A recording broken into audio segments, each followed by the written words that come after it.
অসমবয়সের প্রেম, অসময়ে ফসল এবং অসময়ের ফল কোনোটাই যে ভালো হয় না, সেটা কথাটা কেন বললাম জানেন? এই যে আমার হাজব্যান্ড আম ফুরিয়ে গিয়েছে, আম কিনে নিয়ে এসেছে। আমগুলো বাইরে থেকে দেখতে এতটাই সুন্দর, কিন্তু ভেতর থেকে মোটেও ভালো না। আসসালামু আলাইকুম, শখের টুকিটাকির আজকের ছোট্ট একটি মিনি ভ্লগে আপনাদের সকলকে স্বাগতম। সবাই কেমন আছেন? তো যা বলছিলাম, সে গল্প, আমের গল্প না হয় পরে হবে। আজকে আসলে সকালে আমি ক্লিপ করিনি, কারণ আমার ভালো লাগতেছিল না। সত্যি কথা বলতে কি, যারা আমরা ভিডিও করি তাদের অনেকটা সময় নিয়ে ক্লিপ করতে হয়। আর আজকে যেহেতু শুক্রবার ছিল, এটা শুক্রবারের ভিডিও, তো ঘুম থেকে উঠতে দেরি হয়ে গিয়েছিল। জাস্ট আমি ব্রেকফাস্ট তৈরি করে নর্মাল একটা ক্লিপ করেছি, বাট ব্রেকফাস্টগুলো কিভাবে তৈরি করেছি ওগুলোর ক্লিপ নেওয়া হয় নাই। কারণ আপনারা তো যারা রেগুলার ভিউয়ার্স, তারা দেখেনি যে আমি আসলে ক্লিপ কিভাবে নেই বা কিভাবে কি রান্না করি। তো তারপরে সকালে ব্রেকফাস্ট শেষে একটু পোলাও ভাত বের করেছিলাম, ফ্রিজে ছিল রান্না। তো ও বললো যে না, পোলাও খাবে না, তো সেটা শুনে ওটা আমি আবার ফ্রিজে তুলে দিয়েছি। তারপরে আমি একটু রুটি তৈরি করতে গেলাম, মানে রুটি শেষ হয়ে গিয়েছিল। আর আপনারা তো জানেন যে আমি রুটি আসলে সুন্দর করে বানিয়ে ফ্রোজেন করে রেখে দিই। এই যে একটা টিস্যু দেই প্লেটের উপর, দেন রুটি দিই, আবার টিস্যুতে ঢেকে দিই।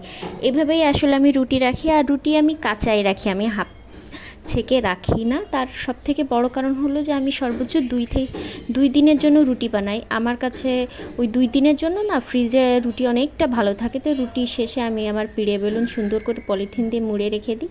দেন এই যে থালা বাসন যা নোংরা হয়েছিল সকালের জন্য, সেগুলো পরিষ্কার করে নিলাম, কারণ এরপরে তো দুপুরের একটা রান্না আছে। আর যেহেতু আমি বর্তমানে বৃহস্পতিবারে একটা ভালো কাজ করি, বড় ধরনের কাজ করে রাখি, সংসারের কাজ করে এগিয়ে রাখি, এই জন্য যাতে শুক্রবারটা একটু নিরিবিলি কাটানো যায় বা শুক্রবারটা করা যায়। তো কী রান্না করব আমি আসলে বুঝতেছিলাম না।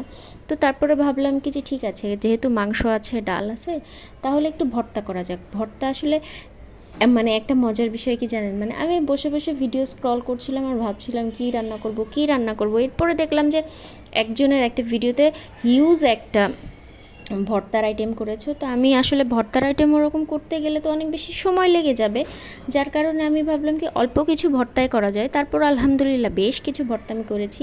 সেগুলো হলো যে আলু এই যে ছিলে নিচ্ছি, দেন হলো পেঁপে ছিলে নিলাম।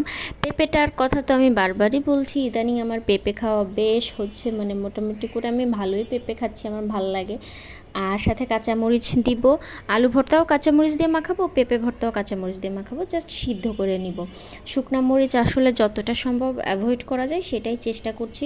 তো এরপরে এই যে আমার ছুরি দিয়ে, আমি ইদানিং আসলে বসে বসে কাজ করছি না, মানে অভ্যাস হয়ে গিয়েছে কেন জানি দাঁড়িয়ে দাঁড়িয়ে কাজগুলো করার। আর এই যে আমার ছুরির অবস্থা কী করেছি দেখেন তো, বেশি মাতুব্বারি করতে গিয়ে যা করেছি, মাতুব্বারি কথাটা ঠিক না, আসলে আমার যে চামচগুলো আছে ওইগুলো হয় কি ধুয়ে জাস্ট একটা কিছুতে রাখার জন্য আমি ছুরি গরম করে বোতল কেটে নিয়েছিলাম।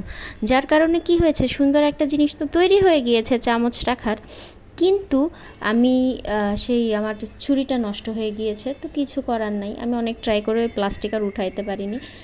তো ওই পাশে আমি সাথে কলমি শাকও ভর্তা দিয়ে দিলাম, আর এই পাশে বেগুন কেটে নিলাম। বেগুন ভাজি এমন একটা ইউনিভার্সাল ফুড, যেটা আসলে সবসময় খেতেই ভাল লাগে। আর আমার কাছে কেন জানি বেগুনের যে কোনো আইটেমই অনেক বেশি পছন্দ হয়। ইভেন আমি আলুর চপ থেকে বেগুনের চপ, অনেক বেগুনই অনেক বেশি পছন্দ করি। তো যাই হোক, আমি সব কিছুই সুন্দর করে করার চেষ্টা করতেছিলাম এবং দ্রুত করার চেষ্টা করতেছিলাম। ইদানিং কেন জানি সত্যি কথা আমার শুক্রবারে ভালো লাগে না, আমার কাছে শুক্রবারে জাস্ট শুয়ে থাকতে ইচ্ছা করে আমার।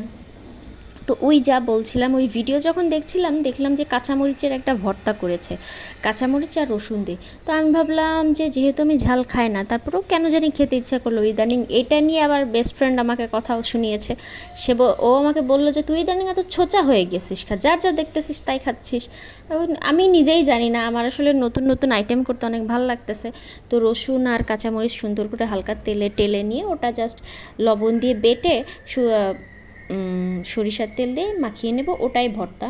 আর এদিকে পেঁয়াজও কেটে নিয়েছি যে ইসের জন্য, শুটকি মাছ, এটা হলো টাকি শুটকি, শুটকি মাছও আজকে আমি ভর্তা করব। মেইনলি হয়েছে কি আজকে পুরাটাই ভর্তার আইটেম হবে। বললাম তো যে ভর্তা আইটেম দিয়েই আসলে। আর এই ভর্তা আইটেম করে কি হয়েছে বলুন তো, আমার হাজব্যান্ড যে মাংস ছিল বা ডাল ছিল ওটা রেখে এই ভর্তা দিয়েই আলহামদুলিল্লাহ তৃপ্তি সহকারে ভাত খেয়েছে। আর আমি নিজেও ভাত খেয়েছি ভর্তা দিয়ে অনেকগুলা। তো তারপরে এই যে জিরাটা পাশে দিয়েছি কেন, যেহেতু এখানে আমি ইসের পরিমাণ বেশি দিয়েছি, এই পেঁয়াজ রসুন আর শুকনো মরিচ দিয়েছি শুটকি মাছের জন্য, তো জিরা পাশে দেওয়ার কারণ যে তেলে বেশি ডুবে গেলে আমি জিরাটা উঠাইতে পারতাম না, দ্যাটস ওয়াই আমি জিরাটা পাশে দিয়ে দিয়েছিলাম। তো মোটামুটি আমার কাছে শুটকি মাছের ভর্তাটাও মোটামুটি রেডি হয়ে গিয়েছে। তো এর ফাঁকে কী করলাম কি, আমি সব কিছু রেডি করে দিয়ে গোসলে চলে গিয়েছিলাম। তো এই যে আমার মাছ ভাজি, বেগুন ভাজি, আর সাথে হলো বেগুনের সাথে পেঁয়াজটা আলাদা ভেজে নিয়ে ওর মধ্যে দিয়ে দিয়েছিলাম এই যে গত দিনের সে মাংসটা ছিল। তারপরে হলো আর এই পাশে লাস্ট এই যে কাঁচামরিচ ভর্তাটা, কাঁচামরিচ আর রসুন, এটা যে এত সুস্বাদু হয়েছিল। এটা পেঁপে ভর্তা, ওটা কলমি শাক ভর্তা, আর ওটা ছিল আলু ভর্তা। শুটকি মাছের রেসিপিটা আমার হাজব্যান্ড পাশে সরাই রাখছিল, আমার ক্লিপ নেওয়া হয়নি। সবশেষে এই আমগুলো নিলাম। এই অসময়ের আম দেখতে এত সুন্দর, বাট খেতে একটুও ভালো ছিল না। আজকের মতো এইটুকু, সবাই ভালো থাকবেন, আল্লাহ হাফেজ।